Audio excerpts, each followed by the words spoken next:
Tony, do you want to do the intro? So is this the duo episode, right? Yeah, but what's the podcast? Yeah, but as in this is because we restructured it, so it's just Solo and Rogue One. Yeah. All right. Hello and welcome to the Yavin 4 podcast, in which we revisit all the old Star Wars films, starting with the new ones. By starting with, I mean this is our second episode, in which we are going to discuss what they called. They have terrible names: Rogue One, A Star Wars Story, and Han Solo, A Star Wars Story. It's just Solo. Solo, I think. And Solo's before Rogue One somehow. I have no idea Rogue how. One's a pretty good name. Timeline is different to release order. Yeah. So. Also. Sorry if we're a bit rusty. This is the first podcast coming back after the breakup. Yeah, I'd just like to say that if the quality is shit, that's because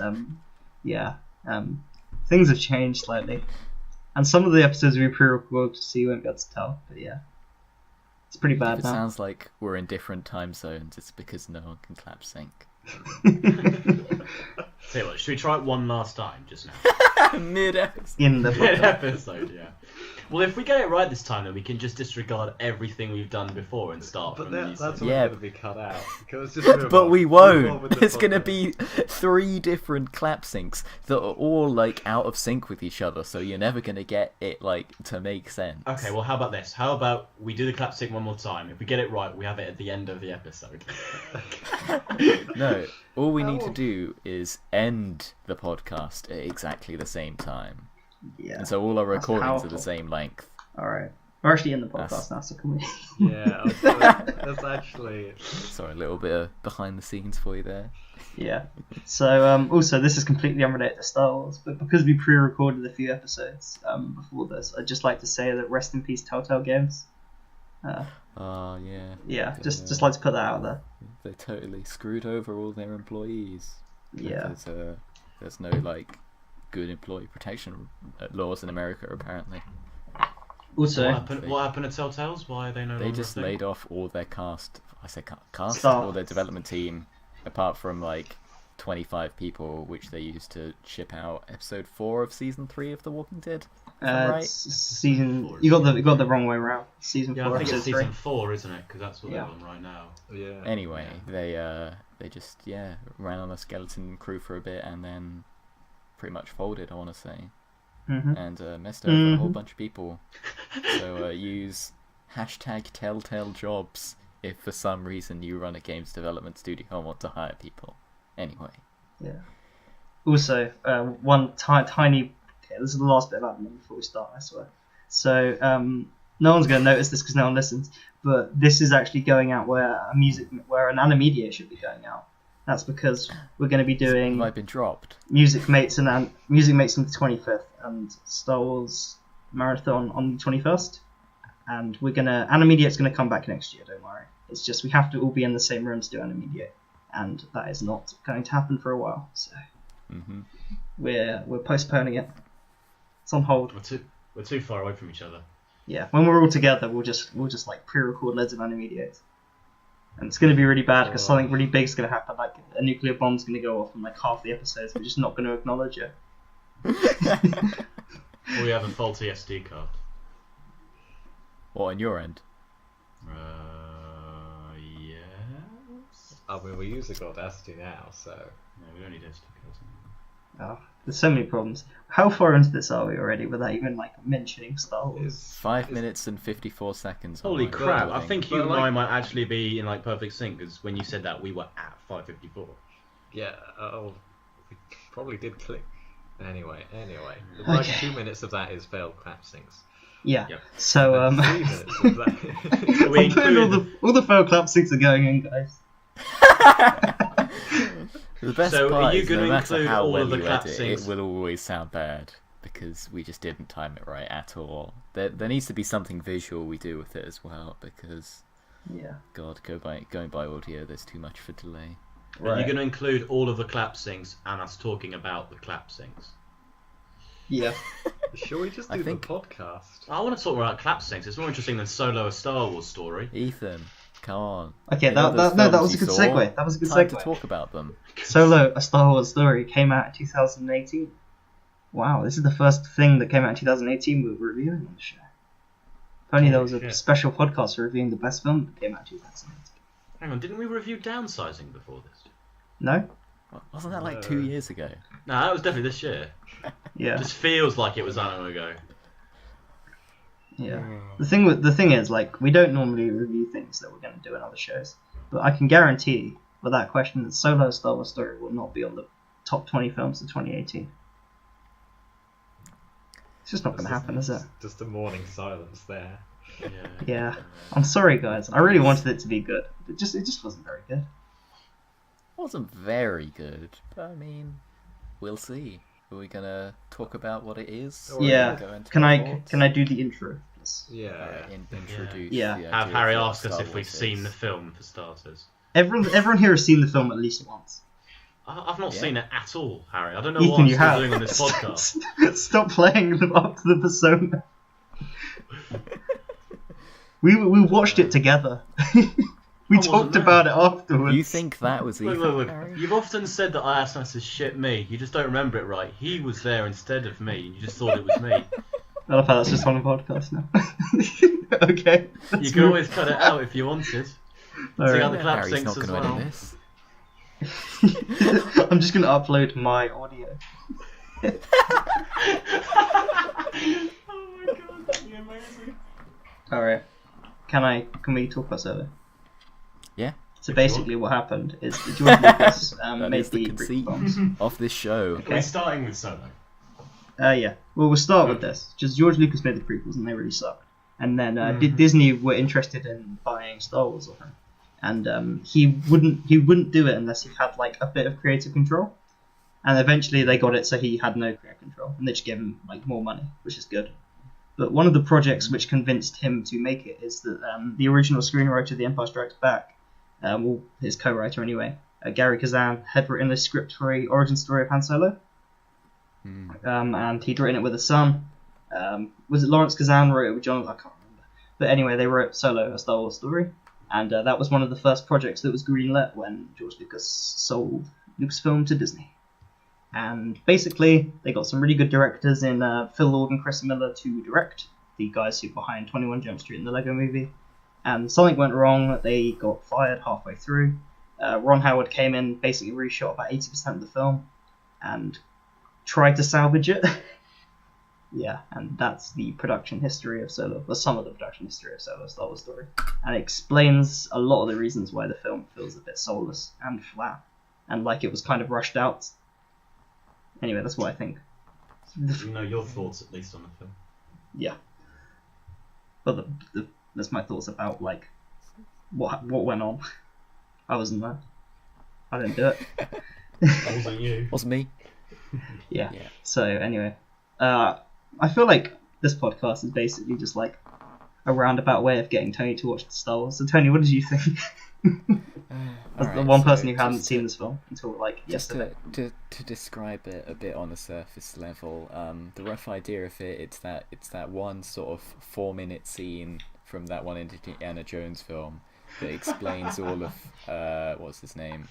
Indiana Jones. Indiana Jones? Yeah. Yeah, but the actor. Harrison Ford. Ah, I beat you to it, Harry. disrespectful of me. I'm not even a real nerd. Harrison Ford. It explains all of his tropes, like condensed into 4 minutes. Just everything cool about him comes from those 4 minutes. You know, the whip, the snakes, you know, other things, etc. And It's Yeah. basically just this again, but for an entire film.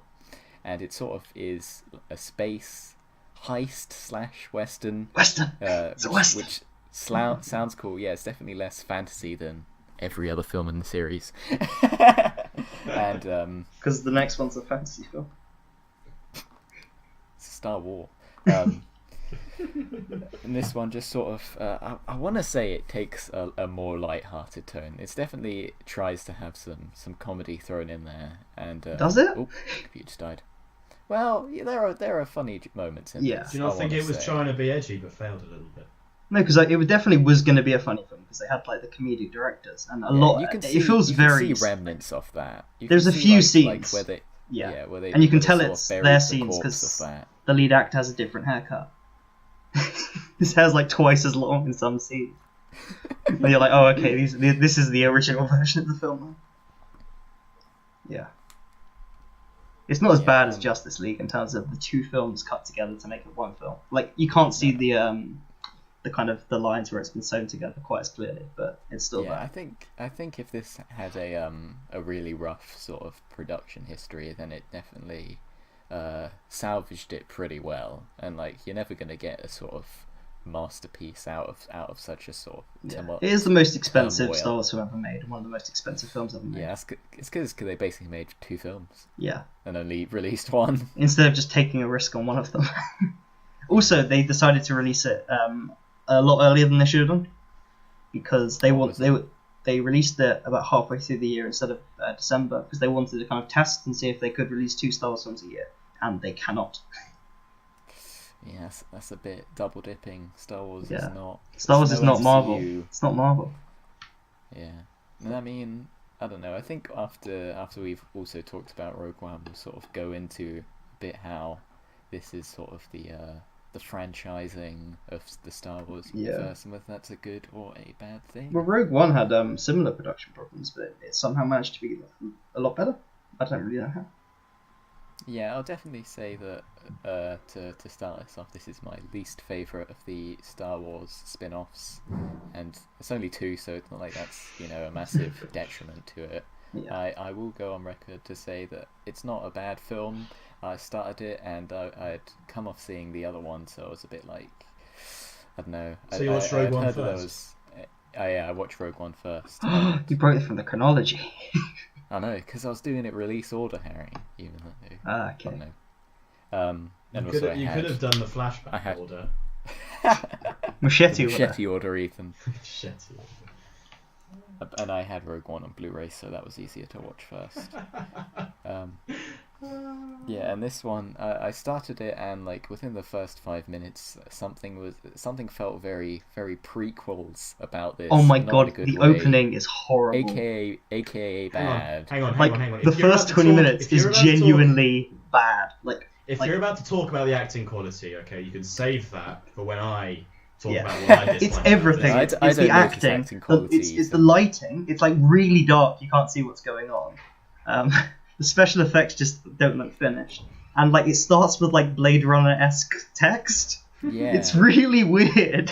Like it's really uncanny. It takes the what do they call it? A long time ago in a galaxy far, far away, and just like adds another sort of few lines of exposition. It's horrible. But like, I don't like it. If they wanted to do that, they just have the Star Wars text crawl, which people would have been fine with. But the thing is, Rogue One established that you don't do that for the spin-offs.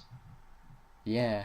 Rogue One's opening is way better. Like they should totally cash in on the fact of just having a Star Wars crawl for no reason, just because. Come on, you're going to see a Star Wars film. That's what you want. I've seen a Star Wars story too. Oh man, I'm gonna start by saying how much I hate that name. And that naming sort of convention, because Star Wars Rogue One would be like a perfectly way better title, and I don't know, they could have done Star Wars Han Solo for this. And like that's way better than the titles for the other 2 things. Mm. God. I think this one, like I had I want to say low expectations, which were being met at the start of the film. So I was like, but then time has passed. People have learned how to commercialize writing an engaging script, so it doesn't completely like drain your soul of its energy. Like the rate. It's basically a lot of I want to say like race and like high style action scenes early on in the film, which sort of give it a bit of momentum, but it sort of tries to do the Rogue One thing of pulling in a bunch of characters that you haven't heard before, and the extra ones just feel a bit useless really. Like there's that weird alien guy with multiple arms. John Favreau. There's 2 people that die like immediately after you meet them, and the deal with the prequel thing is that all these characters, if they're not in the main series film, they either die or go away and live on a farm forever. And so you've got to work around that. The director did pick the actors well, though, because whenever I see I don't know if it's Tandy or Thandy. Tandy, I It think. depends on who I'm talking to, but Thandie Newton, whenever she dies in a film, it always hits me a little bit because I like her. I think she's a really good actress. Yeah. So at least the That acting, was choice, good the criticism cast from was- Ethan that didn't just cut out. Yeah, I don't know. I feel like the trailers were better, Yeah. and I don't know. Oh my god, have you seen any of the Rogue One trailers? It's just a different film. Like, it's completely different. Watch the first trailer for Rogue One. It's literally like nothing in the trailer is in the film. Yes, but Harry, is it as different as Children of Men's trailer is to Children of Men? I mean, the tone is at least as right. Children of Men is advertising a different film. Yeah. Tony, Yeah. if you're agreeing and saying that the start of the film is bad, where would you say the turning point is where the film kind of starts to get a bit better? And is it the bit where I Chewbacca wanna shows say- up? Yeah, Chewbacca's really good, and I don't know. I feel like Rogue One did it better, but this one has a nice sort of bit more gritty take to the Star Wars sort of cinema universe because 7 and 8, they have used practical effects for some of it, but they do look very, very polished in this. It's all about what's his name, Han Solo, just being in the mud, being a soldier. Yeah, but they definitely got the people who lit like Suicide Squad in. Just just turn the lights way down. Yeah, I don't feel like it was. I don't know. Rogue One was definitely had better framing and set design than this, but this one was still okay. Yeah. And I feel there's something I want to bring up as like a saving grace for Han Solo that I feel is really strong, is that there's lots of the soundtrack. I don't know if it's the same guy, John Williams, who does all the other ones. I don't think it is because it sounds quite different. They use a lot of like- music from the original trilogy. Okay, well, there's just a few like like backing tracks that have like vocals to them, like a sort of weird orchestral style. Like Now, Harry's like definitely singing. right. When I was watching, because me and Johnny were watching the end of Solo, and pretty much every scene I recognised a piece of music, like an iconic piece of Star Wars music, and I was like, oh yeah, that's the only good thing in each of these scenes. Yeah. Yeah, I mean, Like the I Kessel was Run was the first time when I watched the film that I actually felt anything, and I realised the reason is because they were just playing the asteroid field. And I was like, oh, okay. Exactly. We watched that It's the exact only- scene, and that's what made me The think. only reason I was feeling anything is like, oh, okay, it's because I'm remembering the good film. Yeah, it ends with the classic Star Wars theme or whatever, but I kind of like the sort of more operatic backing to some of like the train heist. I think it's pretty. I don't want to say great, but it's good. Really? I wouldn't say it's like an action scene that is. The train heist is so convoluted. Yeah, There's a lot of elements like unnecessarily going on I at mean, once. coming from the back of Episode 1, like 8 months ago. Yeah, that's true. Having that convoluted race, I think this one was a lot easier to follow. I'll say. Because for me, it's Johnny, like were the you- Chewbacca scene is great, and then it's like the Kessel Run is okay, and then you get the I'd say okay kind of climax of the film with like the double crossing, and like that's quite fun. But like Yeah, pretty oh, much man. everything in between is horrible, especially the start. There's something that I want to introduce as a rule that you should do if you ever write a film, which is if you ever have a character say, "Don't trust anyone," like in a really like a wink at the camera. I told like, you not to wink, trust wink, anyone. nod kind of way. They should just like be shot immediately by the guy they're saying that to, and be like, yeah, fair enough. I told you not to trust anyone. Although I do think, because I watched this scene very recently because I've definitely watched this film. It's getting defensive now. And the twist itself isn't actually, when you find out that Beckett has betrayed Solo, it's not actually that bad because Solo has predicted this betrayal and kind of acts upon it Yeah, without yeah, telling that Beckett. So is it kind of cool. saves itself a bit The in that department. the triple cross. Yep. The Tony, would you like to talk to us about the Mace Windu cameo? okay. Oh my Okay, god, the this- cameo. This is something. Also, Jono, was are a you bit there? Yeah. Yeah, he wanted to say something just a minute ago, but I don't think he spoke loud enough, so... Johnny, say it now. Can't remember. Oh yeah, it's to do with like the sound design. As someone who like can't really remember particularly watching the originals, that has less of an effect for me. So I don't know. Anyway, it's a bit late Yeah. now to be bringing that up, but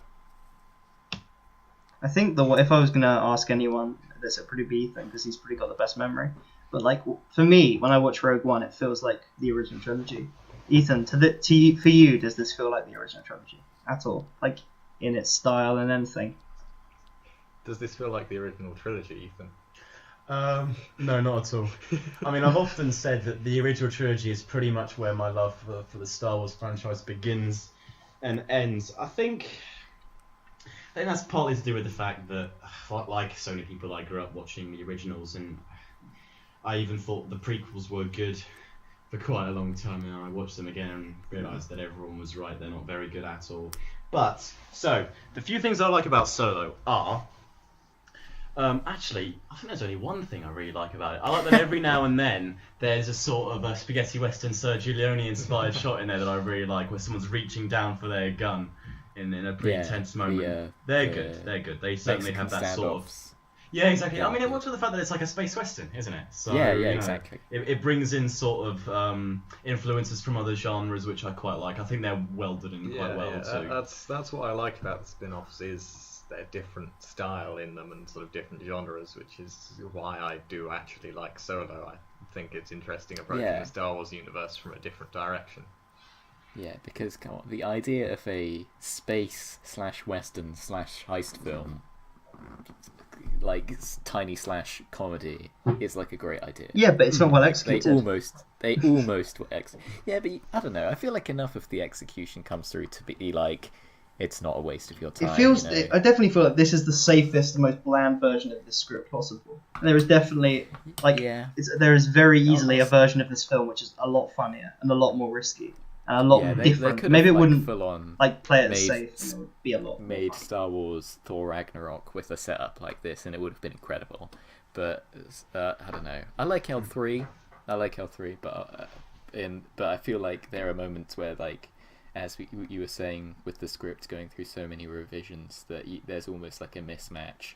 Like, there's like an expectation for it to be a bit funny, and then she just like dies in a way that is, like, could be played off as funny because Lando goes to pick her up and she just falls apart, or could be played off as really like, oh, that's really grim and sad, and it sort of just relies on the film around it to give it that context, and the film around it is kind of mismatched. You can kind of see where some of the jokes were, but they're not played for jokes. Like, I love the joke of, like, the thing that Han Solo always does is, like, he goes sideways through a narrow gap to blow up two TIE fighters. It's like, it happens in every Star Wars film like 3 times.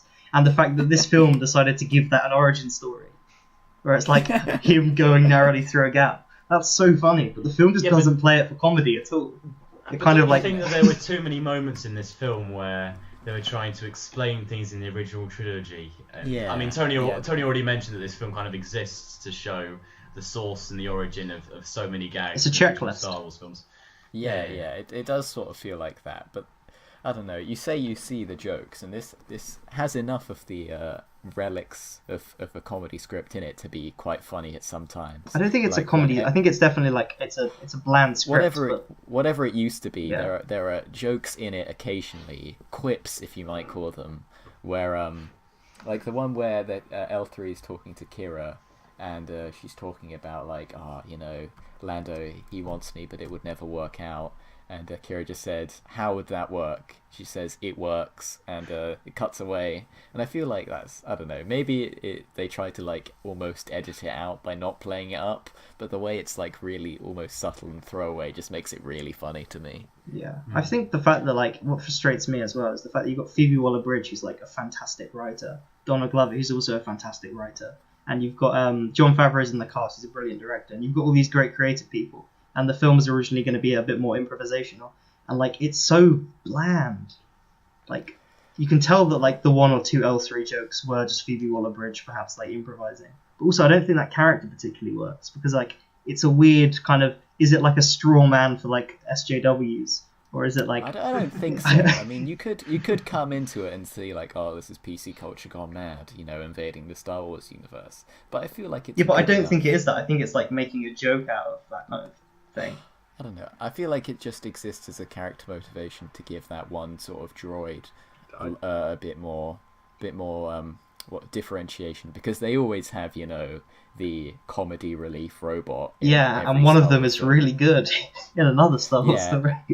And that's the thing, is they always have to, like, they either get one of them and just have them in again, or they try and do a new one, and then they have to sort of work in a way to give them a bit of a more unique spin. And I think this is just that. Like, it's not really like, I don't know. I feel like this one felt a bit more like about, you know, a weird crime underground sort of vibe to it, and so it makes sense to have someone who is like, I guess, a freedom fighter in the ranks to sort of balance that out.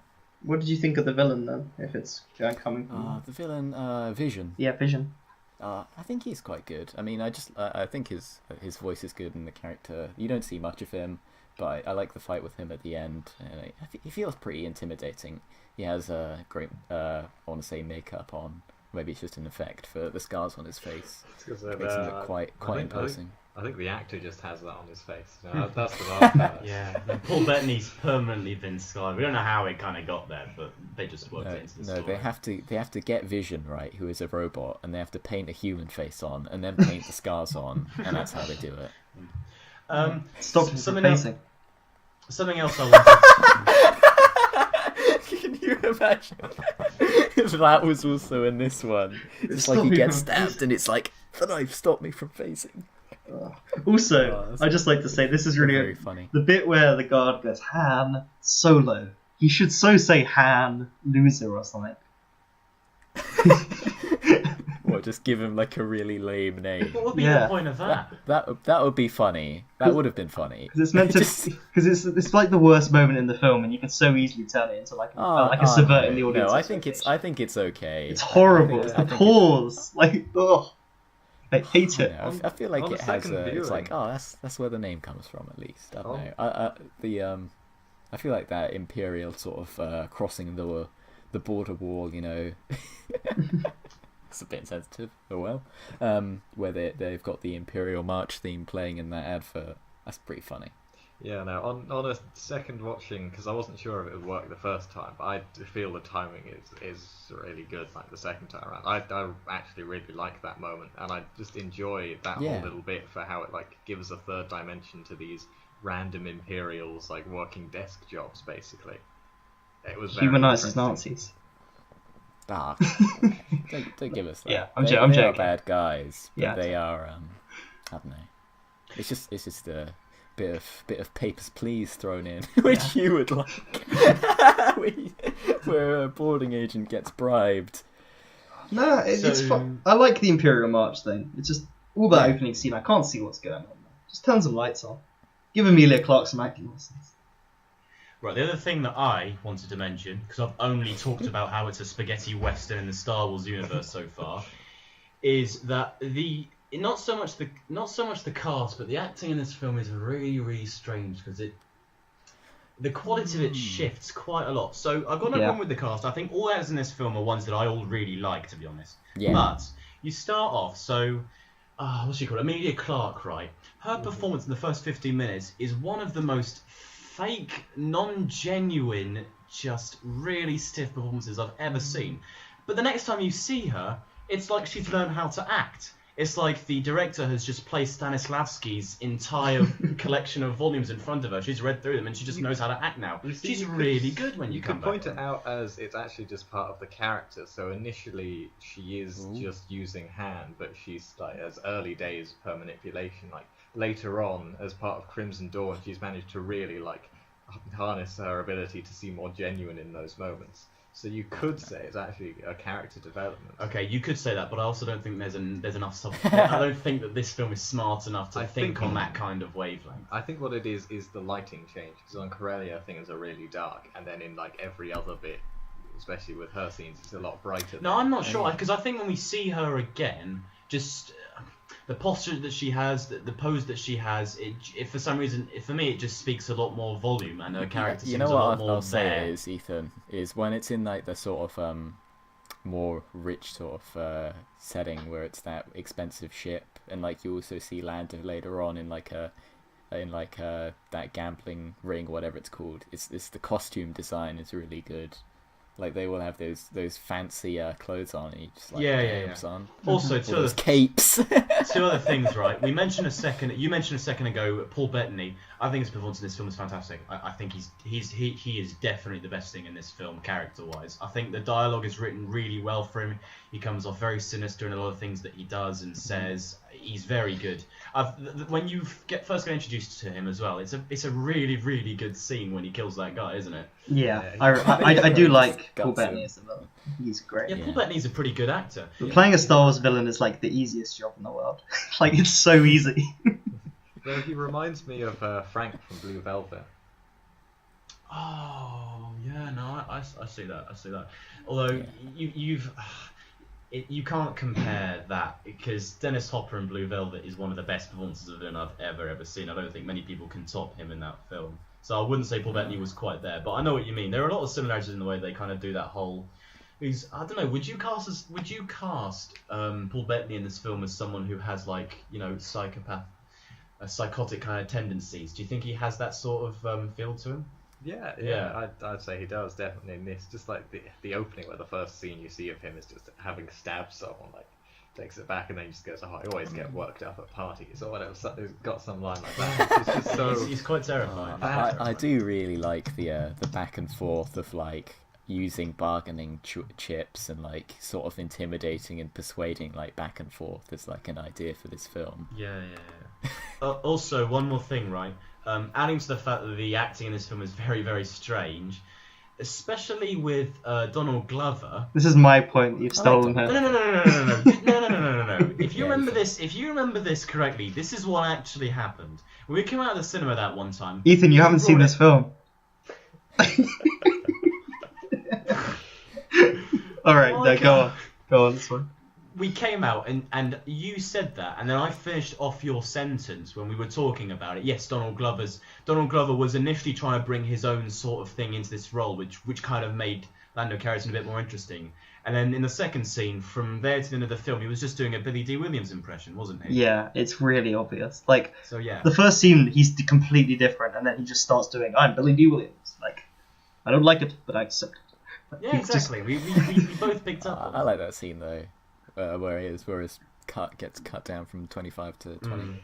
Also, hang on. When Emilia Clarke disappears off at the end of the film, that's when the film should end. You don't need that extra stuff at the end. It just doesn't need to be there. There was definitely a point where I feel like, I guess there's 14 minutes left of this film, but everything has been solved at this point. Yeah, it's way too long.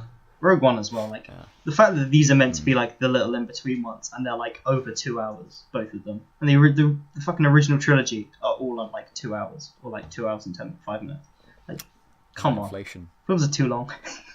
Yeah, but before we go off from the acting too far, I want to say that Han Solo was passable to good. No, he's good. He's a very good lead. He's a very good actor, but he's not playing Han Solo. Hey, what's that line that he says in you know, the line that he has to repeat in Hail Caesar to Ralph Fiennes over and over again? Do you remember what it was? No, I can't. Oh god, it's such a good song. It is. But yeah, something or other. He just doesn't like. He's good. He just doesn't feel like the character, and I think the film doesn't really like feel. I can almost like shut it off in my mind as like, this is about a different dude. The fact that like the arc the film takes him on is essentially the same arc that the original Star Wars takes him on. And it makes no sense that Han Solo like helped build the rebellion or whatever, and then at the start of Star Wars he's so like apathetic about it. And I feel like it's the same thing that Luke happens to Luke in 8, where it's just so much time has passed. Yeah, but imagine if they made like Skywalker a Star Wars story where Luke like went from being a farmer to destroying the Death Star, and then he went back, he had his memory erased, and they built another Death Star, and then Star Wars happened. That's the equivalent of this film. They take Han Solo's arc and they just redo it, which makes no sense. They really could rebrand the entire Star Wars series to be about Death Stars, because I feel like everything revolves around a Death Star. Yeah, can we move back onto the Death Star film? Is there anything else we want to say about Solo? I feel like a lot of things we can just say are just sort of in context. Chewie's good. Chewie's good. Chewie is good, yeah.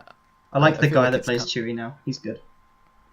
Yeah, I don't know. I feel like it's just sort of. It's not that. I wouldn't say that it's bad. It's more that it's just not good enough to be like feel a real like necessity to see it. Apart from this like review context. Yeah, I don't think Like- it is a terrible film. Like, I think Yeah. on its base levels, it's actually very competently made. It just feels very soulless, and it makes me feel nothing, and that's kind of like. I don't know. I didn't regret it as I was watching it. It's entertaining enough as you sit down, even though it is a bit long.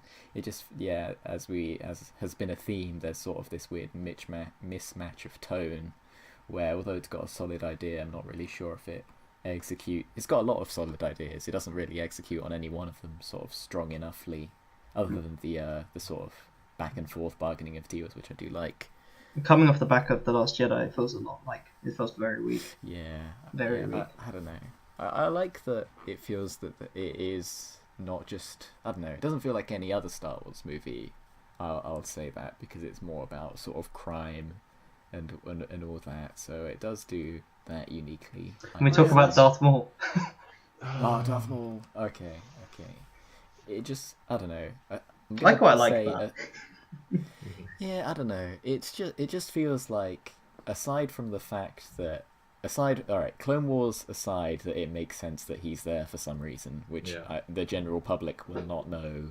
They'll be like, wasn't he cut in half last time we saw him? And they you've won't got me know the like law. I've seen Clone Wars. I'm like, yeah, no, that makes perfect sense. He should be. So the people who have read the syndicate. item descriptions, I guess it's for them really, and I do like that it is more nodding to the external universe of the Star Wars films, like trying to tie in more of that other stuff into it.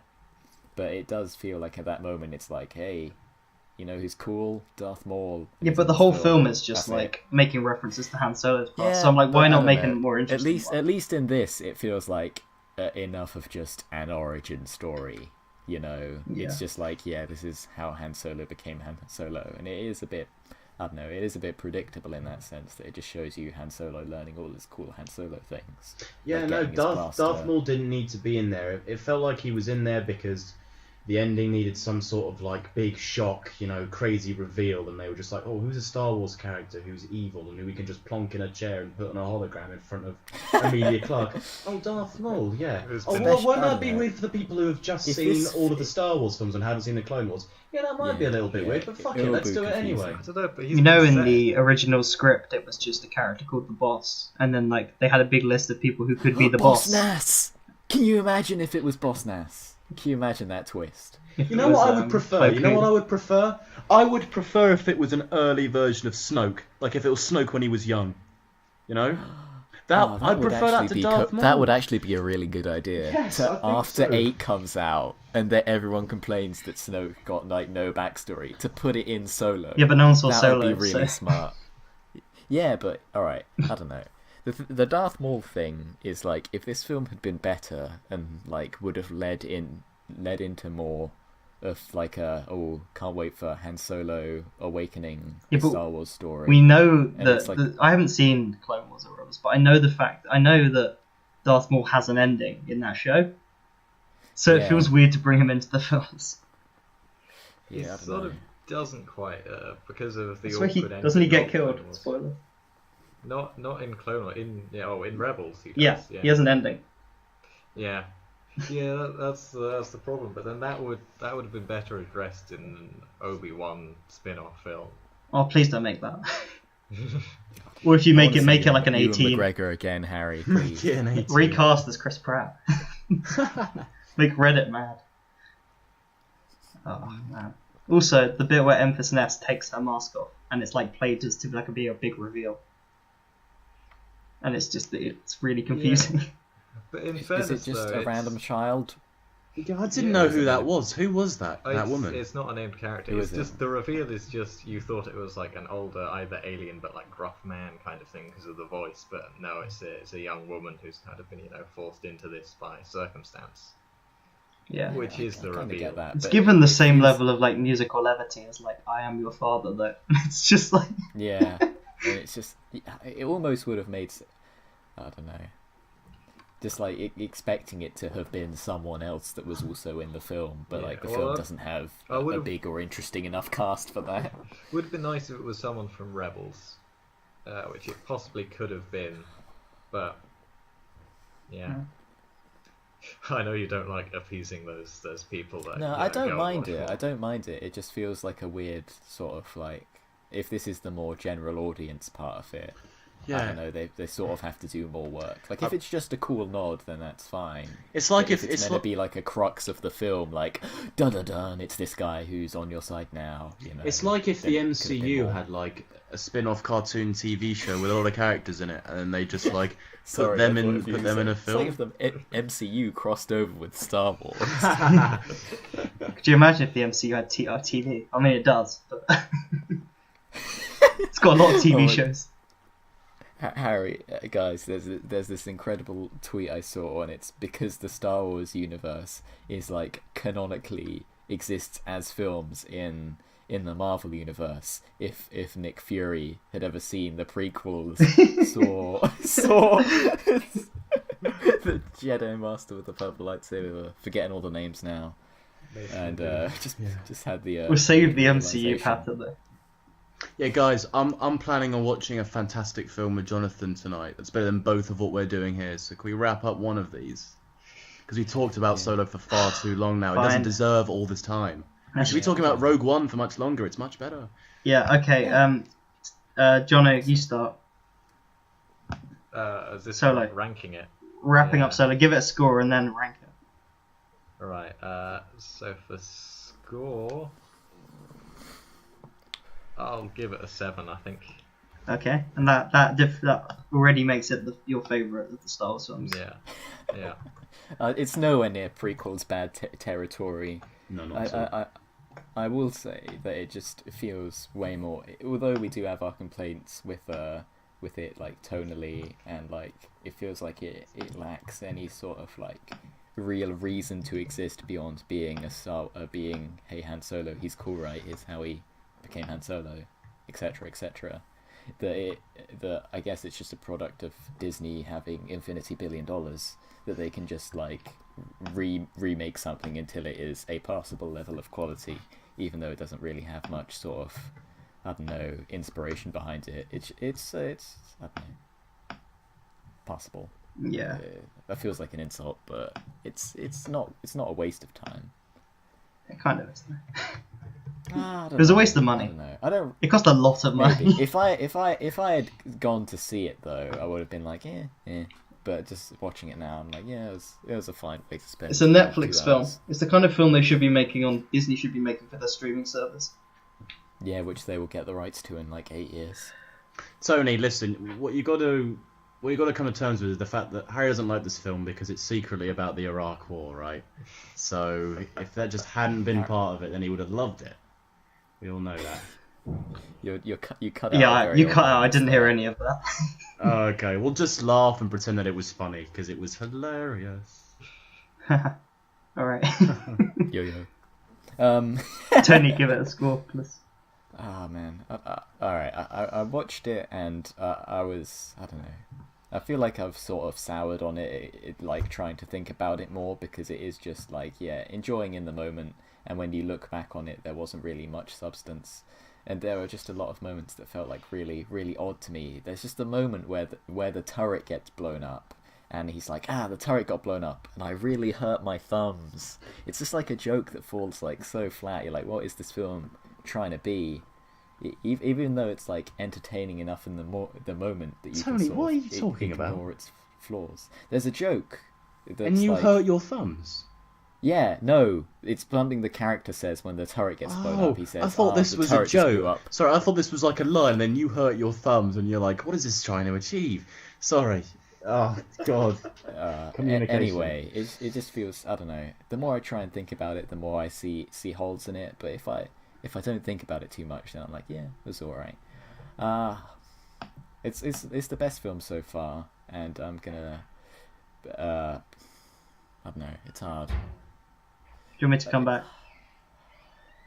Yeah, come back to me. Come back. Oh, if you come back to it's Tony, the best film if so you come back to far. Tony, he's going to summarise yet again what he thinks of the film before he rates it. Ethan, what would you give it? Well, yeah. So I don't think it's very good, but there's still a lot of great things about it. I think it might be a solid 8 out of 10, maybe. Nah, give it a 6 out of 10. It's above average. That's like Tony said. It's passable. If you think about it, there's a lot of things that actually aren't really up to par with, like, again, the original trilogy or anything like that, which makes you like it a lot less. But it's not bad by all means at all. Like, I wouldn't say it was bad. It really isn't. And I wouldn't even say definitely it was average. I wouldn't say. I would say it was above average, which means it's a 6 out of 10. But still, average. That sort of territory. Could be better. There was a better film in there somewhere. Didn't quite deliver it. So 6 out of 10. Yeah. I'm going to give it a 5 because I think it's very average, and I'm pretty much finished talking about Solo. Yeah, I don't know. There were moments where the sort of things that shone out, you know, that were like good, but I don't know. It just feels like a Star Wars film for the sake of having Star Wars films. Yep. And maybe if I don't know, I was really starved for Star Wars, but I like just came off of Rogue One, and like not that long ago saw The Last Jedi, which I both like a lot more than this. So, but at the same time, I don't like dislike the idea that they're sort of trying to do new things, even though it's just a sort of Han Solo origin story, which is, you know, a pretty easy thing to do when you think about it. You know, take popular character, make film about him. You can't make a film after now because he's dead, so you have to make a film before. You've got this. But anyway, yeah, I don't know. I'll let it be a film that is worth your time, above average in the moment. Don't think about it too hard. 6 out of 10. So it's the best thing it's the best Star Wars film so far, yeah. Yeah, which is depressing. So it's number 1 in our rankings. Yeah. Could you imagine if George Lucas directed this? It'd be so good. Yeah, I was thinking about that. Like, if George Lucas had kept it, his films were getting better over time. Tony, like, have you seen what he marginally. wanted to do with Episode 7? We'll talk about that when we get to Rogue One, because there's a little nod to what he wanted to do in Rogue One. Oh my god. Alright, can we talk about Rogue One then? Yeah, let's get into it. Alright. Should we just start at the one good scene and then just like we'll give it a 7 and then leave? 7's a bit. I don't know. You're gonna give it a 10 with Ponyo, Tony. But there's no little fishy in the sea in this one. So I mean, you can't give it a 10. Should we overview this film? Yeah. Rogue One is the first good Star Wars prequel. Ooh, It's- that is. It's a controversial opinion. Wasn't Force Awakens before this? Didn't you give like Episode Prequel. 3 like a 10 out of 10 or something? I give it a Wait, 5. is this a prequel? Is this actually a prequel? Yeah, this is before the I will originals. call it a prequel because it is set Course, before spin-off. some films in the series. It doesn't even feel like a prequel. It feels like an extension of the original Star Wars. You can just clip it on Yeah. for it. Yeah. It's like a DLC Exactly. chapter. It's like if you've got a good Star Wars film, you associate it with the original trilogy, and if it's not good, then you associate it with not the original trilogy. Yeah. And this And is some- a good film. So somehow, this is an extension. This is actually like I don't know how this is possible. But this has actually improved the original Star Wars film. If you watch it after Rogue One, everything just has a bit more weight to it. Kind of. Everything. Yeah, that's a great point. And that's what a good prequel should do. Like I watch something like there aren't that many good prequels. I watched something like Better Call Saul, and it's made Breaking Bad better in my mind, and this has made Star Wars better. It's also not better than Breaking Bad. Disclaimer. But it's helped Breaking Bad. It's given the character more depth. It's given the world more I depth. mean, I just said that to annoy you because I think you like it more than Breaking Bad, don't you? They're pretty level. I think Breaking Bad's probably better. Well, I don't remember an episode of Breaking Bad where a Breeders song was playing in it. That's so, true. Yeah. I love how So- you've been complaining about how long we've talked about Solo, and the moment you get onto a film you've kind of been wanting to talk to, first moment you derail it into something else. Yes, Yeah. that's what I like to do on podcasts when we talk about things that I'm not actually that interested in, Jonathan. I like to derail it to more interesting conversations like Breaking Bad or Better Call Saul or The Breeders, stuff like that. So Basically, Rogue One. my point was that I don't like prequels, and this is a good prequel. So that for a film to be a prequel and be good is like a sign of remarkable quality, It's impossible. and it manages it somehow. Yeah. So this film, like, it's about getting the Death Star plans right, and you'd think that just taking any sort of small line from a film that is somewhere in the original trilogy, and expanding it out just to be in its entire film, just so Disney can make money, would be like a really bad idea. Would be like trying to make a Star Wars film, That Business on Canto Nemoidia, or whatever it was, which is obviously going to happen. But That's this, actually like, an episode as of Rebels. Harry said, like, it Is it gives really? a No, lot no, of Clone weight. Wars, but yeah. Oh, That business on fair. Cato and Moidia gets covered in an episode of Clone Wars. Luke's How long dream does in the that cave. last for? Ooh. Don't know, Yeah, you're actually. gonna set that one up. Yeah. Is it over? There's going to be one more season now, and you've done it again. Done it again. What, derailed? Yeah. Not technically. We're still talking about Star Wars, Jonathan. Not technically Yeah, derailed. it's close It's enough. still on track. The fact that this film exists to address the plot hole as well. It's so dumb. Yeah. How is this Yeah. good? How is this like good? I don't get it.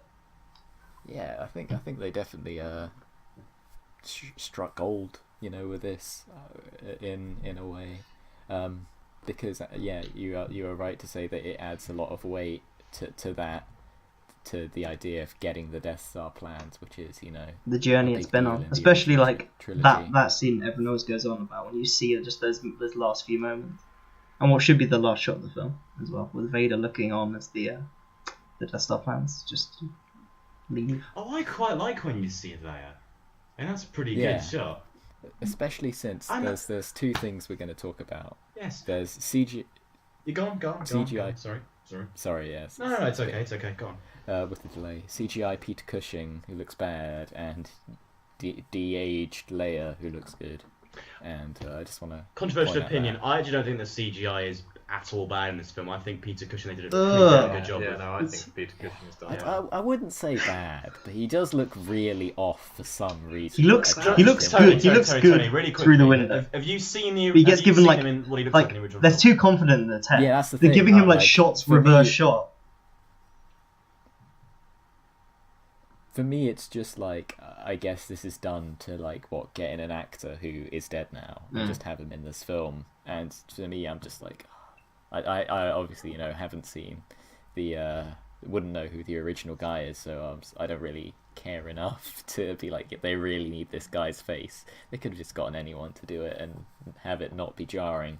That being said, They put him in too many scenes and and they gave him Nolan too many Sorrento- close-ups. It kind of feels a bit weird. But his scenes, they are good. Like him and Nolan Sorrento, when they have the Stop back and calling him forth. Nolan Sorrento. When he's going around trying to taking all those masks off of people who aren't obviously the character he's looking for. The scenes that are the power struggle in the Empire of trying to suck Oh, yeah. up to the Emperor, they are really good. It's middle And I management in the was- movie. it is just middle management struggles, as you said, but it has a lot of weight to it in a way that is dramatic and interesting, which makes this a good film. Yeah, I feel like a lot of those scenes are just because of how good Ben Mendo is as Krennic. His opening scene is one of my favourite bits in any Star Wars film. It just fills me with so much joy. Yeah. Just how he completely sees through Galen Erso. And when he's like, she's dead, and he's like, oh. It's just that, oh, he does. Oh, it's great. And then, oh, here's Lara yeah. back from the dead. It's a miracle. Oh. Yeah, I do like that back and forth quite a bit with him. I think he's a very strong villain, I'll say. Yeah. Just to be entertaining and to watch. Although the plot is a bit too convenient to have him wherever, because there's almost no reason for him to clash with the Rogue One. So To do what? there's no reason for him to meet Jyn Erso. It's just a coincidence that he's always going to the place that she's going to. There is no reason that he would go to Scarif, apart from just mad coincidence. Uh, I mean, he's maybe, he's I don't checking know. every You could say message. that it was. Yeah, But- there was a really bad scene where it's Director Krennic is arriving at Scarif. It's that's the whole scene. It kind of just Oh man. hits you over It the is a great moment where it's just a pause as Nolan is looking over the from his office No at one knows. all the explosions going off. head. Are we blind? In The Shining. Yeah, and it's just everyone's just shocked and silenced for a moment of the fact that the rebels are always one step ahead of them. Yeah, I really like the I think Ethan's really gone about this, but the fact that like the last hour of the film is just a big battle. Mm. Yeah, I will say that the action scenes in this are like really good. Like coming off of Solo, which we just spent 40 minutes talking about, I feel like the action scenes were like good enough to just be in the film, you know, just to be entertaining. But this is like, oh my god, you know, so many characters are like, yeah, this is worth going to see this film for. Like, I think Chirrut, I want to pronounce his name correctly. Chirrut Imwe. Yeah, him, the like sort of half, not quite Jedi guy The who best uses guy. a stick to battle people. He is always like incredibly interesting to see in fights because of the way that he is just blind, but just all his attacks have like a sort of supernatural like precision to them. You know, the way he can like see into the future. It's like incredible. It's great. Yeah, I wrote down some notes for this, which is like one of the few things I've written notes for, just because I want to be proactive. And that one of them is just blind guy is OP AF. It just sums it up pretty well. He's great. I really like that character. There's also just like one quick observation. This film has a lot of like embracing death, a bit too much. Like every single character gets like a humbled close up as they embrace their death. I mean, that's what war is, Harry. It's a 2-second close up of just slowly smiling, knowing you've finished your job. Yeah, I will say that this one, like, I want to say that the original trilogy, like, they are, you know, the Star War, but they have like a more heroic take on it. Well, this, you know, it definitely feels a bit more gritty, a bit more realistic about like how like, yeah, this is, you know, a real war with real men and real guns where real people die. Yeah. And it shows that. What do you think a lot about of the characters? design choices? Jono, do you have any notes about the characters in general? So for I can't remember his name, which is a pity because I should, because he was in Clone Wars and Rebels. Saw Gerrera. Jim. Come with me, child. He's good. I've got the note. Oh my god. I've got the note. Blue Velvet. Johnny, I'll be flashbacks. disagreeing with you in a minute. Jim. Sorry, what was that, Johnny? I've got the note. I love Blue him. Velvet flashbacks. Just from that. Yeah. God, you really? What is it with all these Blue Velvet comparisons? I'm loving it. It's so good. Everyone seems to be frank in these spin-offs. Right. This so good. Other character notes. Cassian Andor is Bay. Just he's a beautiful man. I do like love Diego. him. I want more from him. I like that there's a man called Diego Luna in Star Wars. I feel like. Sorry, Johnny, you go ahead. Oh yeah, I've got. Why has Baze Malthus got a pedal bin on his back? I mean, it's sort of, character looking at, but it's more character design in general. C-3PO cameo is one of the worst parts. But that was like, at least that felt like just a cameo for the sake of a cameo. I was happy to see him. Darth Maul was just in there as like a really like flat note almost. Yep, agreed. For me, Darth Maul is a much more interesting person to have in than just C-3PO to be there going, oh maybe. Look, they're flying in ships. It's like, fucking why? Why? You're not a fan of 3PO, I really, are don't you? like him, no. You're more of an You're arsehole? wrong, and you're like grotesquely the ugly. robots.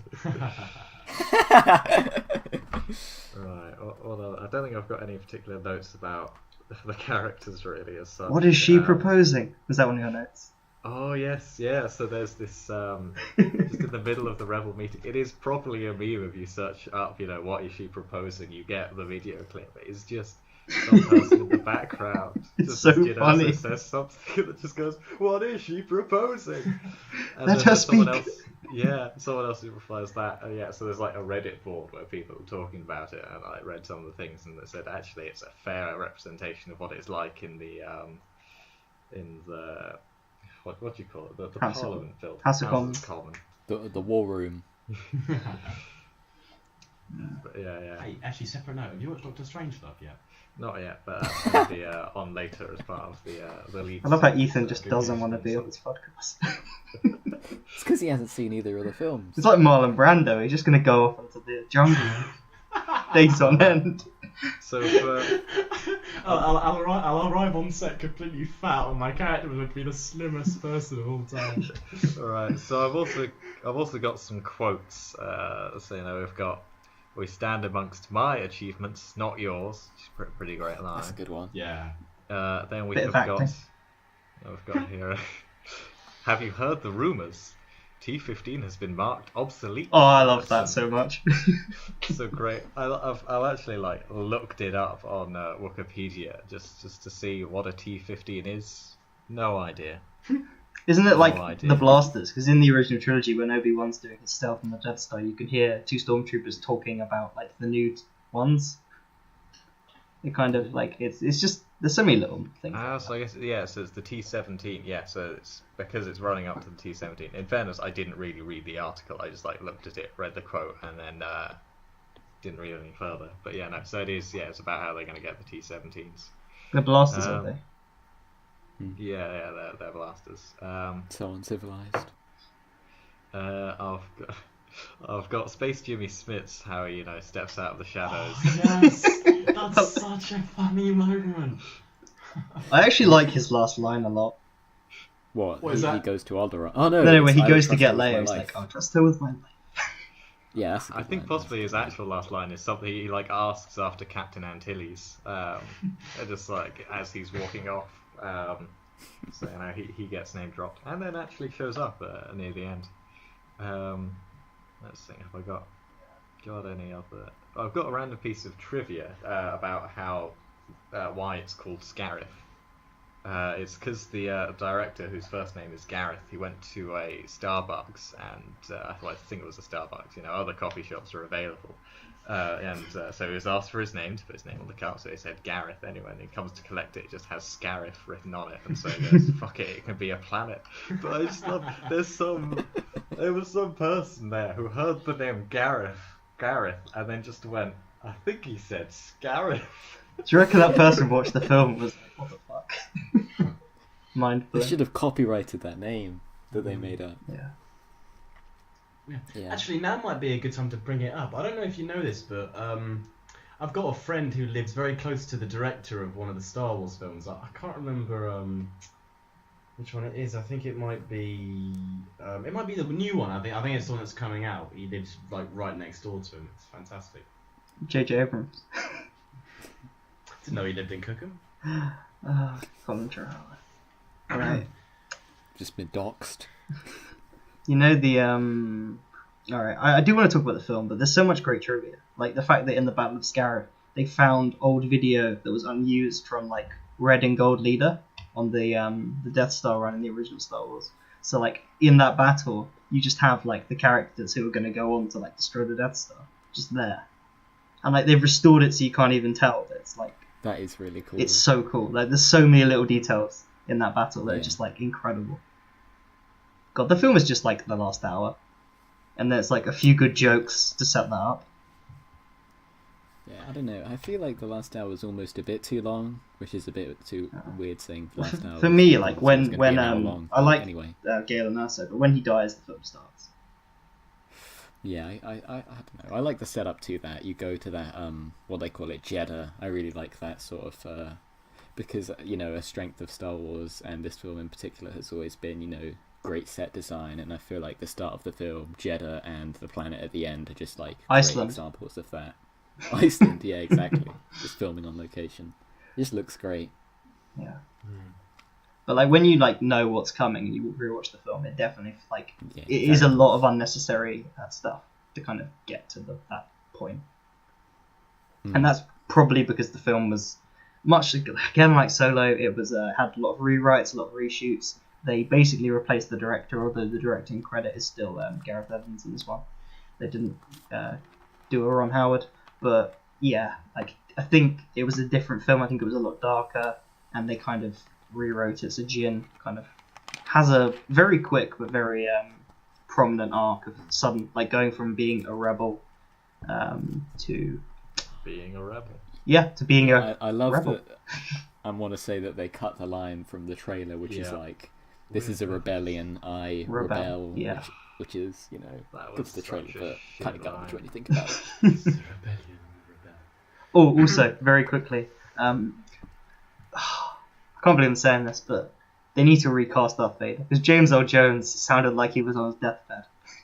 Yeah, I was about to. That's one of my other notes, is that Darth Vader, his voice and also his suit are just a bit shit. It just looked really terrible. Hang on. Where are Yeah, they the gonna suit replace him is with? literally the suit from the original. No one will be though. able to do Darth Vader like Darth Vader.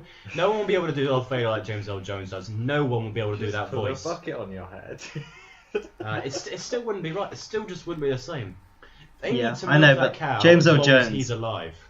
Like, As He long sounds as James so Earl Jones old. is alive, they should be using him to do the Darth Vader lines. Thing is, He's it didn't 90 sound like years Darth old. His Vader. last words are like, be careful not to So choke so on he your was aspiration. groaning to the oh my level god, there. Harry! It I was want to talk fine, about wasn't that line so much because I was hyping this up earlier about who the funniest character in this film is, and it is Darth Vader for his one line. Be He careful. says one line when he's like first introduced, but when he says "Be careful not to choke on your aspirations," that is like a double pun of aspirations, meaning like him wanting to like own the Death Star and like be in control and all that, but also the fact that Vader has just choked him out.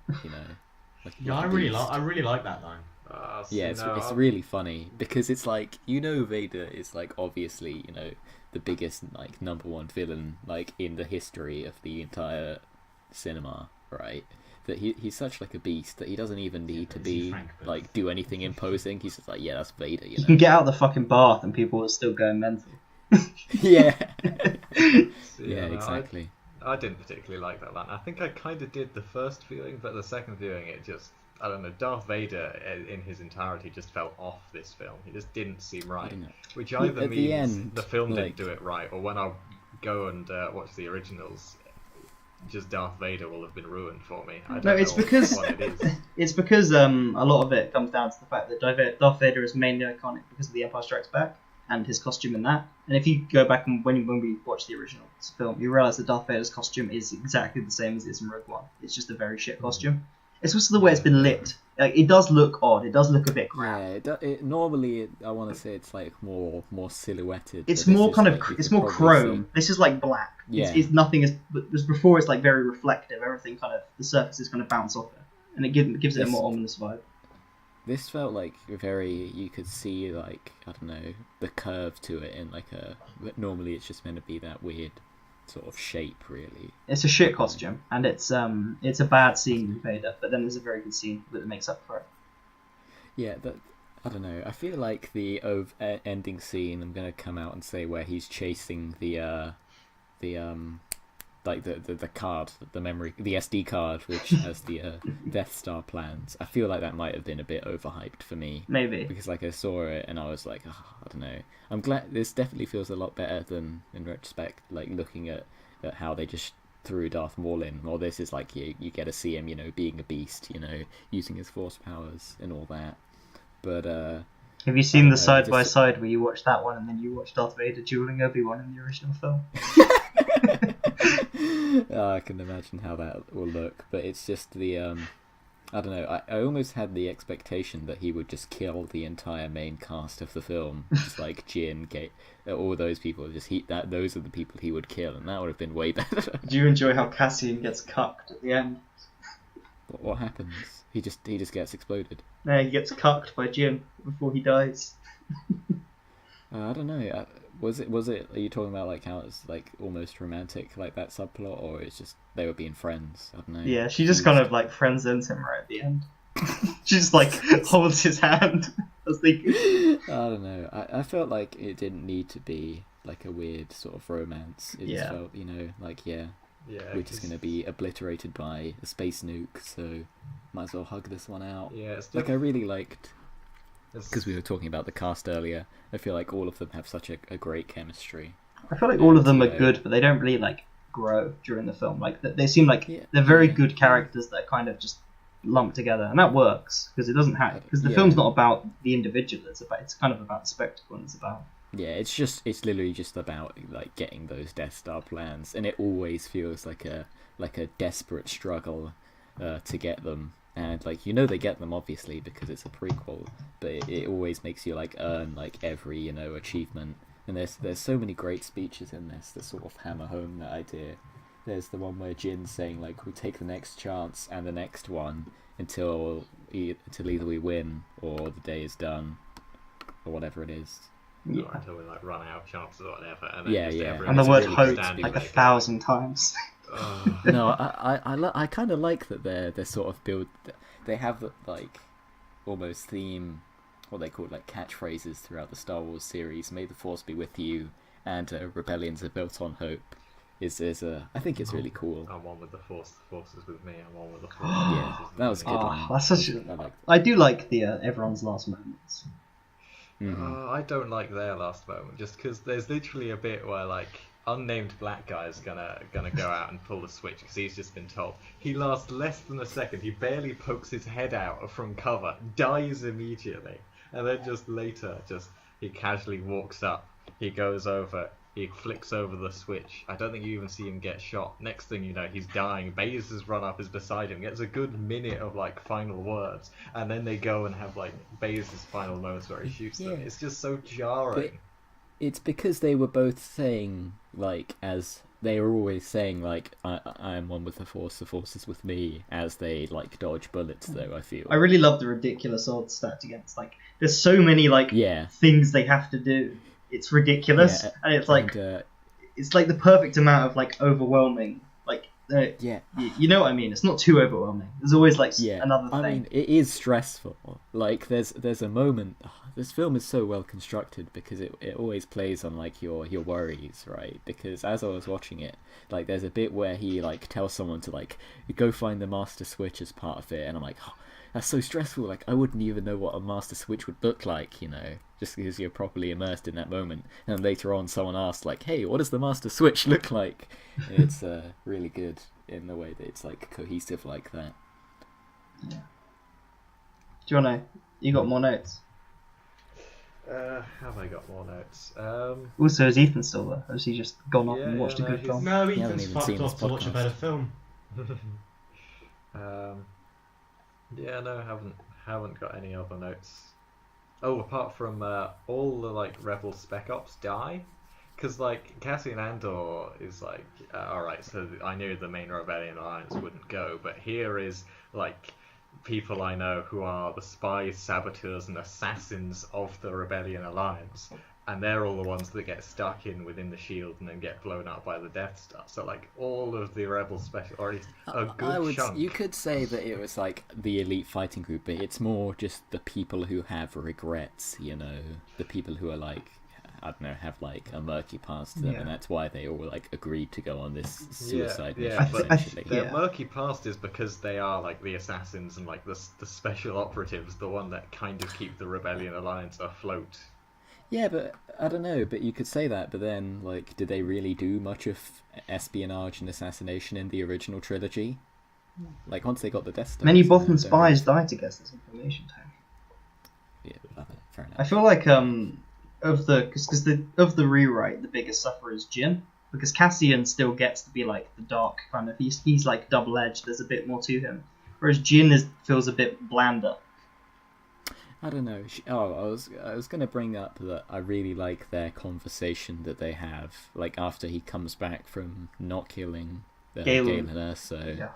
And it's the you can't talk your way out of this one. I don't have to. Sort of really justifies like both of their perspectives on war, and it's just a really good conversation. Yeah, but in that conversation is more him than her. Do you know what I mean? Like, No, I don't know. I feel like Galen is just set up as the guy. Cassian is just set up as the guy who would do anything for the rebellion, and what's the name? Jin. Fucking VA11 Horley on the brain. Jin. Is set up as more of a on the fence, you know, and then I really like that Cassian points out that it's like, hey, you're on the fence because you have the luxury of choosing. And oh man, I've been in this a great fight line. since I was 6 years old. Yeah, I like Diego Luna. He's good. I like him. Shut up. What, the pilot? Yeah, no, Diego Luna, Cassian Andor. No. I do. I love Riz Ahmed, Bodhi Rook. Yeah, but Riz Ahmed's the great. problem with the pilot, Bodhi Rook, Riz Ahmed, whatever we're calling him, is the fact that like he just kind of loses his mind for about half an hour. Yeah, but that's the thing is like this has like a I don't know if this is like a good compliment, but I like that it has a really diverse cast, and that it's like not everyone has, a perfect English accent, and it's not even played off as like a joke or anything. There are just some people who just, sound a bit different. Yeah. And I almost like the idea of having someone who is like not like a bit disabled is like part of that. It's like, yeah, everyone's in the rebellion kind of thing. Speaking of jokes, this film is like, for a film where they all die at the end, this film is really funny. I completely forgotten how funny it is. Like, I really enjoyed this film. Like, compared to Solo, which just left me feeling a bit flat. This is a lot of fun. This is what Solo should have been like.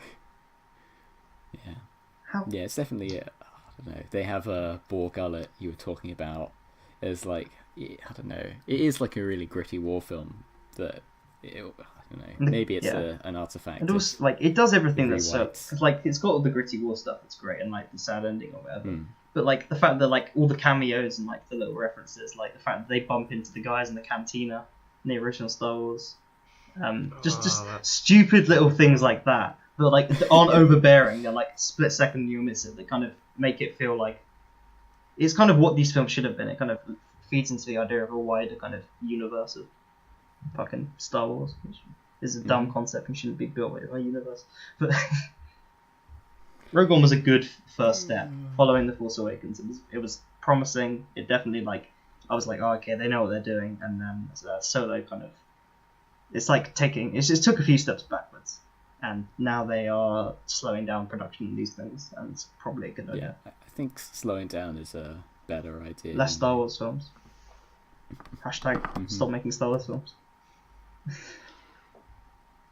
I don't know. I'm glad that they're making a lot of them, because then you get to see like lots of different perspectives on the world. Yeah, but the SJWs, Tony, they're taking over.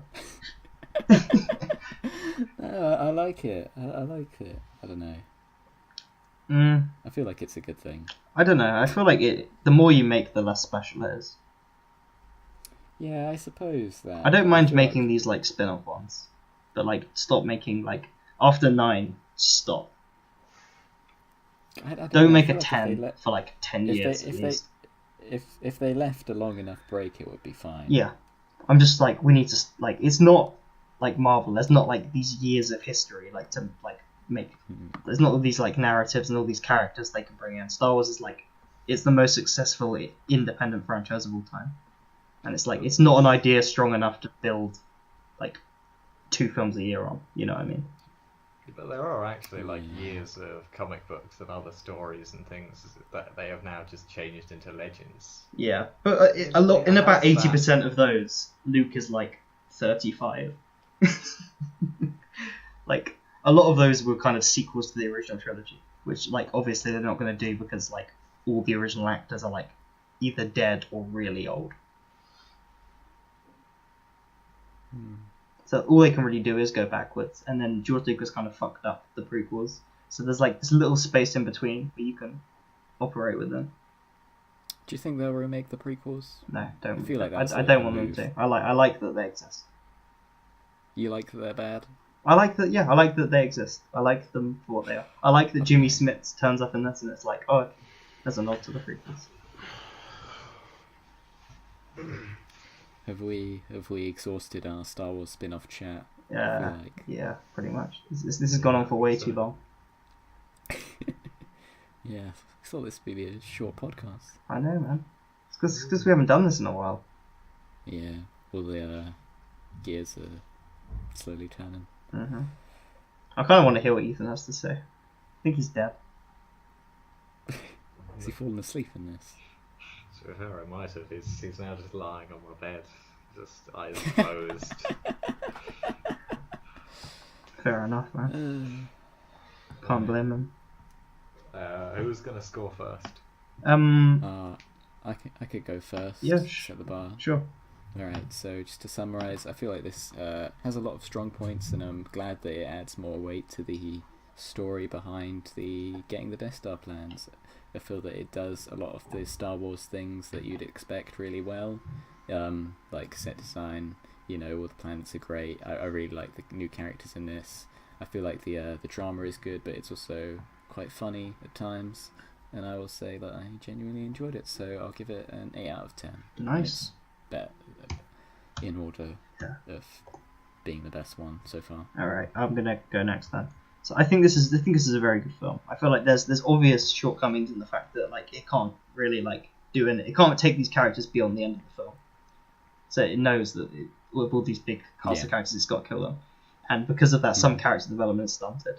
A lot of people don't like it. Like Red Letter Media, who, I mean, to be fair, like they're basically famous for criticizing Star Wars.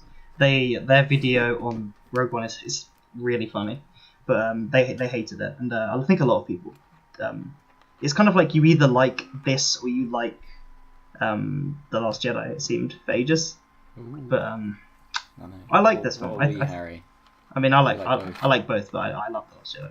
Are we the heroes on both sides, Harry? We are, I think. But I really like this. It's got shortcomings. I don't think it's beyond a 7. I think it is a 7 out of 10. It's a good 7, but yeah, it's not the greatest film of all time. I don't know if it ever could have been. I think it's the best version of a film based on a stupid one line from the original trilogy. I don't know, that business on Canto Nemoidia, that's going to be like a 10 out of 10. Luke's dream in the cave, man. I'm not hyped. Right, so I quite like this one. Saving best till last, are you? I was jumping in whilst didn't seem like you were going to jump in. I've got to give a rating, haven't Yeah, or if you want to go now, then. I? No, you go Okay, first. yeah, right. I've got to talk about why I like the film, didn't I? Right? That's sort of what I've got to do. Yeah.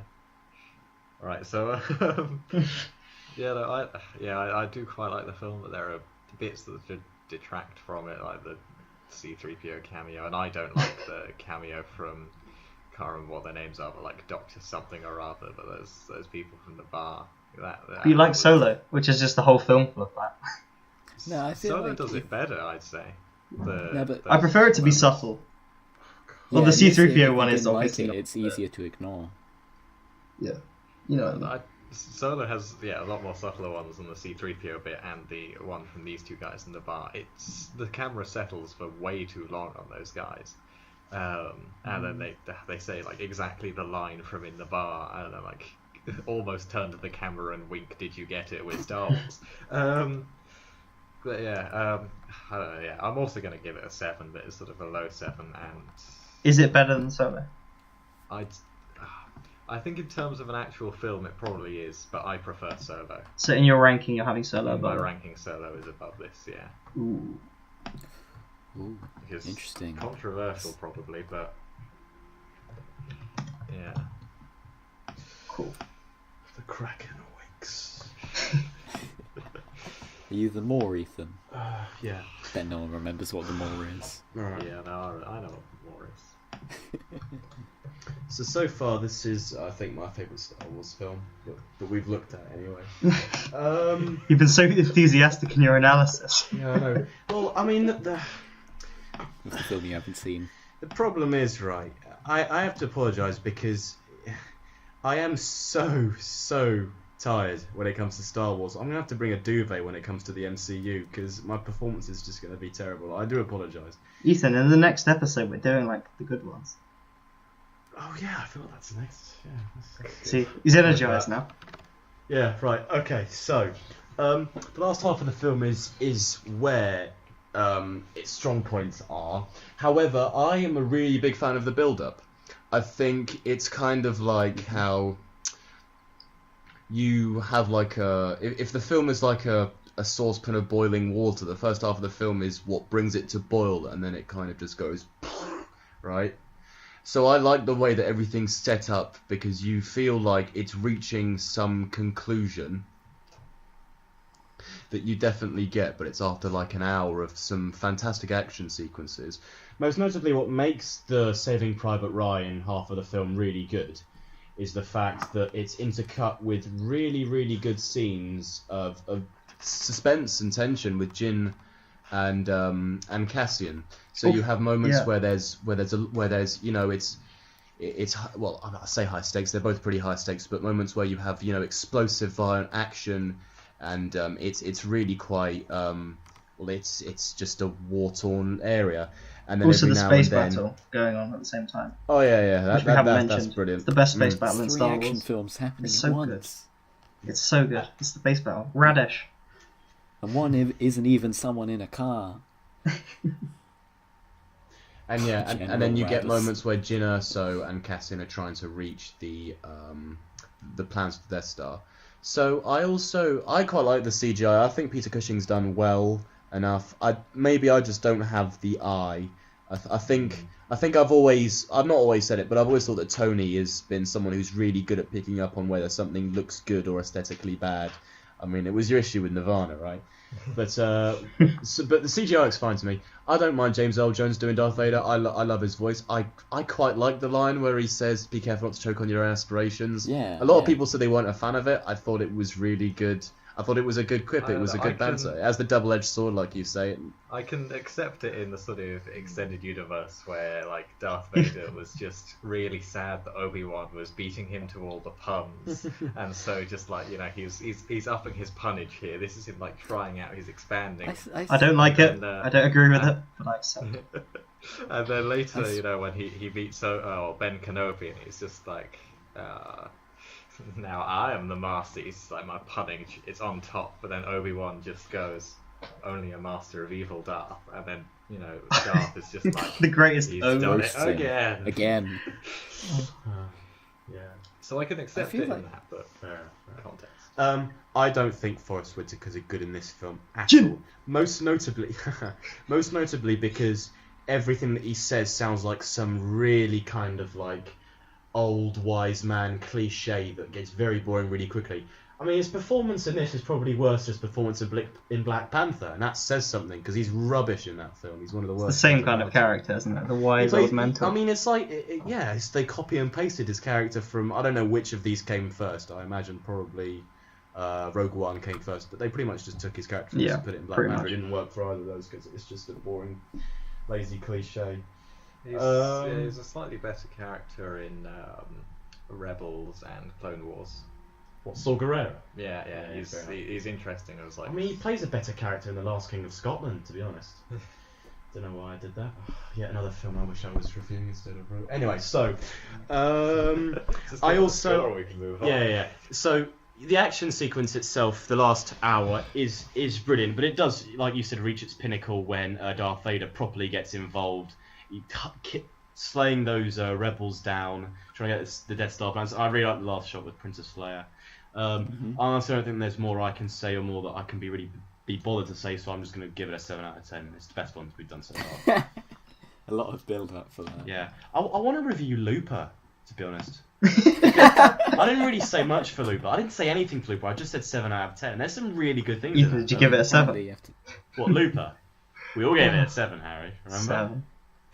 7. Yeah, Yeah. 7 out of 10. No, I'm happy with that. Yes, original trilogy next time. I cannot wait. If we spent an hour and a half on these two, the original trilogy is going to be never ending. Yeah, I know. Are we going to do all 3 films in one podcast?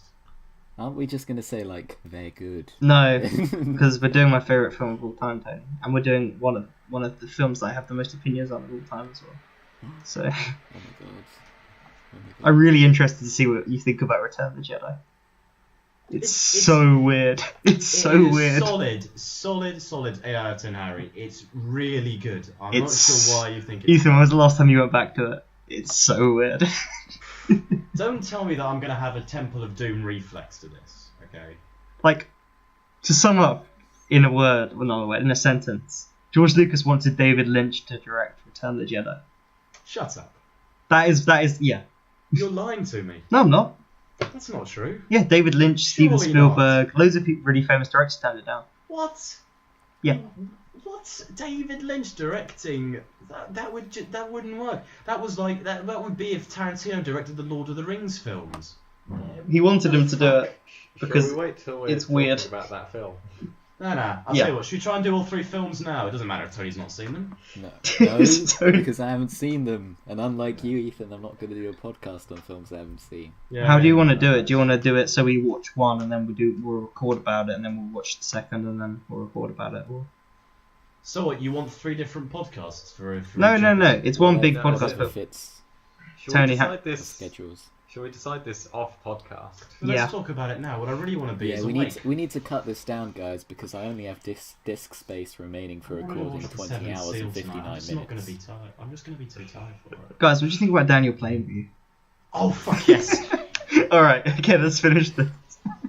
Yeah. Oh man, what a shambles this has been. Getting back into the podcasting groove. Okay, we're gonna try and Really clap sync our way out of this.